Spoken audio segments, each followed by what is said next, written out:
censorship plays a big role in visual media and politics. So the main source of my paper is a particular article by The Guardian titled "How TikTok Bombards Young Men with Misogynistic Videos." The article shows how the algorithm favors negative messages even after the ban of the misogynistic internet persona Android 8. The article focuses on how an imaginary 18-year-old is pushed into the world of patriarchy, misogyny, toxic masculinity, and further violent actions such as domestic abuse, rape, objectification of women, etc. They conducted an experiment to get an insight into what young people are being shown on the platform, which allows users to join from the age of 13. To ensure the findings wouldn't be influenced by the previous searches history, they set up a new TikTok account and for an imaginary teenager using a fake name and a date of birth.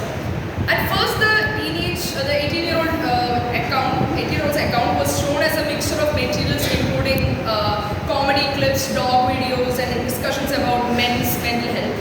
But after watching videos aimed at male users, including a clip from Alpha Blog's podcast and a clip of TikToker discussing how men don't talk about their feelings, the algorithm began suggesting more content that appeared to be tailored just for men.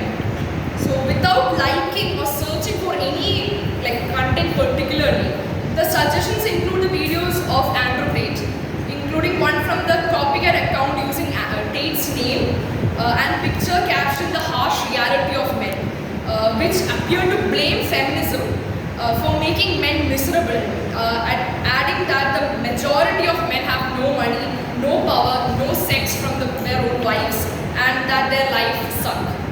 After watching 2 of his videos, they were recommended more, including clips of him expressing misogynistic views. The next time the account was opened, this was again being shown. The algorithm also suggested videos from Dr. Jordan Peterson, who is a Canadian psychologist, known for his right-wing views, men's coaching programs and videos from men's right actors. But the Tate content was one of the most widespread of the ones that were shown in the algorithm. When opening the app again a week later, it was still flooded. Like the first 20 videos that were shown in the TikTok, 8 of them at least were of Android 8. So the clips included a video where he says that most men's lives suck because they have no power, no sex from their wives. All these misogynistic views were repeated. Another video recommended by the algorithm derided people for wearing masks during the pandemic, saying that they were either idiots or cowards, while claiming that by choosing not to wear one, he showed bravery and balls. So I have added more points about him in the paper and that further talk about his views. This particular article showcases how misogyny is not innate, right, but rather is ultimately influenced by the latest media. I have used this logic to tackle the argument it has always been this way, that is used by the patriarchal society to justify its existence. But this argument is not a reason, right? This is actually the lack of reason. So now I want to talk about the algorithm.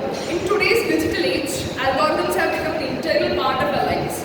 From the personalized recommendations on social media to the search results we see on search engines, algorithms constantly work behind the scenes to shape our thinking. But this can lead to a limited perspective, right? And reinforce preconceived notions. And we are still not being open-minded. We are thinking what is shown into our algorithm. When we say, also algorithms act based on a set of principles that are derived from us without our knowledge. We accidentally like something, and that is the next thing that pops up in our social media for the next 2 weeks or more. So it is easy when we say that, oh yeah, internet is very toxic, and the internet itself is very, the people there are very toxic. But we often use the word internet to divert from the fact that internet itself is the people. It's simply an organized version of people. So this algorithm is not an alien body, but rather a reflection of society, which we are trying to say, oh yeah, it's just internet, but not us.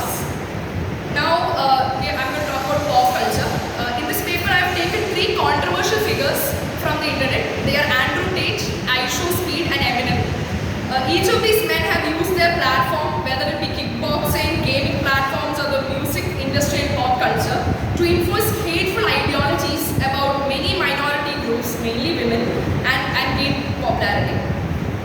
From now and then in pop culture, the viral TikTok star gets exposed for their behavior and views.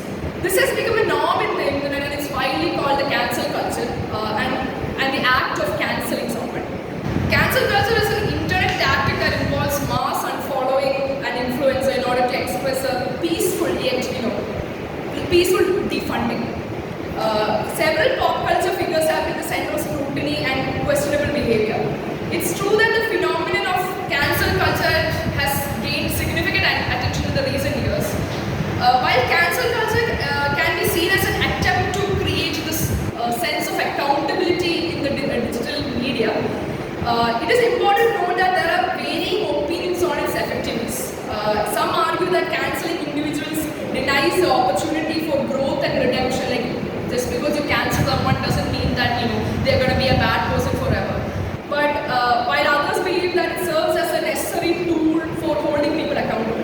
Some very famous examples of people getting cancelled are J.K. Rowling for transphobic comments, Donald Trump for the January 6th riot, Ellen DeGeneres for co-worker health problems, and James Charles for sexual talk with minors.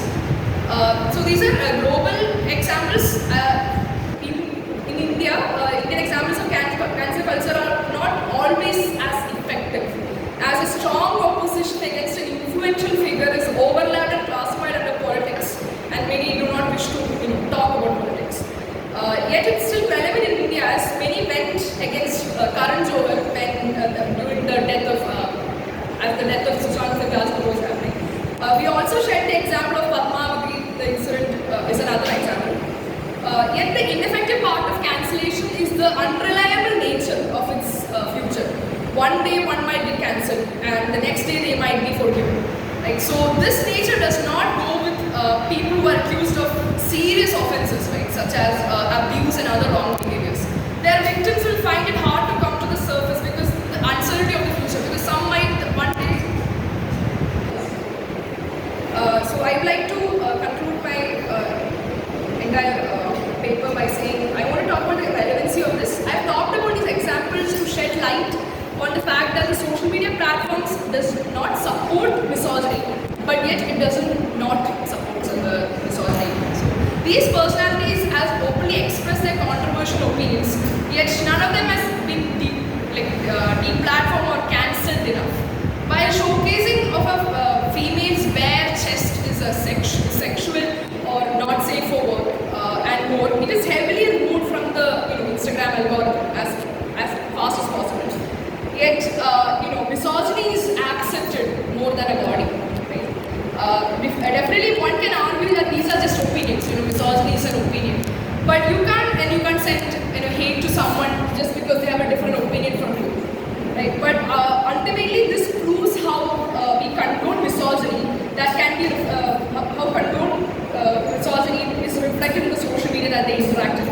Censorship helps the abuser in power, whether it be prime minister of a country or a misogynistic influencer, but it still makes the critics raise an eyebrow. It's a cancel culture, despite being a temporary censorship of the internet, joins hands with censorship in helping the abuser. From get over it, it has been 2 weeks, 2 months, 2 years, or I'm sure they learned the lesson when they were cancelled or they were deplatformed, are classic examples why cancel culture is not effective in censoring the necessary, but rather tolerating hate. So in conclusion, I am presenting this paper in order to shed light of the matter of tolerance of misogyny in social media. Censorship helping the abuse of power and also the misuse of censorship across all platforms. How we tolerate misogyny but not accept a woman's body itself. We tolerate negativity